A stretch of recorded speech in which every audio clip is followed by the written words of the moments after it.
Being in your 20s is a challenging, difficult time.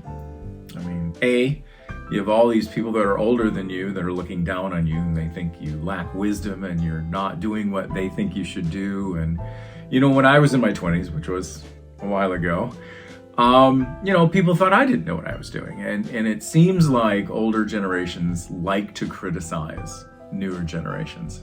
And a lot of it is just because they have more wisdom and been around longer.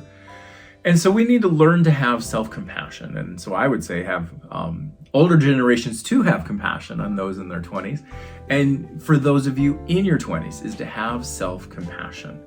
Getting started in your careers and life and family or not is a lot of challenge. It's a lot of difficulty. I actually had 3 or 4 different careers in my 20s, and I wasn't even a counselor yet. And so here I am as a counselor and owner of Stenzel Clinical. That didn't happen until my 30s and 40s. And so the 20s can be difficult. So how do we be self-compassion when there's pressures from ourselves, there's pressures from family, there's pressures from others? You may look at friends that may be more successful or have families. So how do you be self-compassionate? And part of it just comes from being compassionate to yourself like you would be to someone else. If someone came to you and said, wow, I am so stressed because I feel like, my friend Ben is just so much farther ahead and he makes more money and he's got a bigger house. What would you say to Ben? What would you say to him? You would say, look, it's okay. You're where you are.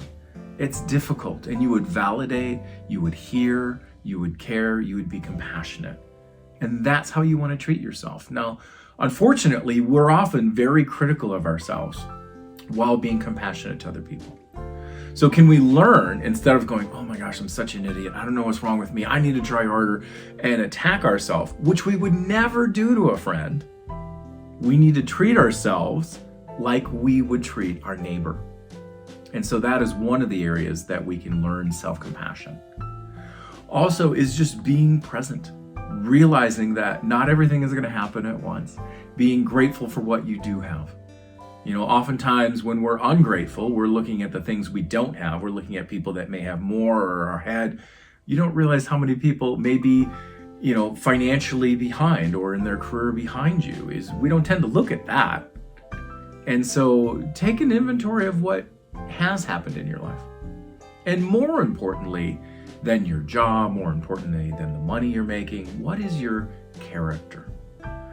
Are you a person that cares for other people? Are you contributing to our society? Are you a compassionate person to others and being self-compassionate to you? Life is not all about making the big buck. And I'm going to be honest, as an Xer, I will say I'm impressed with the people in their 20s in this generation, is that they realize that life is not materialistic, that life is not about working harder and making more money. And so good job to your generation. They learned a lesson that it took us a long time to learn. If you're interested in learning more, we have an article on our website, stenzelclinical.com, on how to find self-compassion in your 20s. I hope you enjoy it and it's helpful.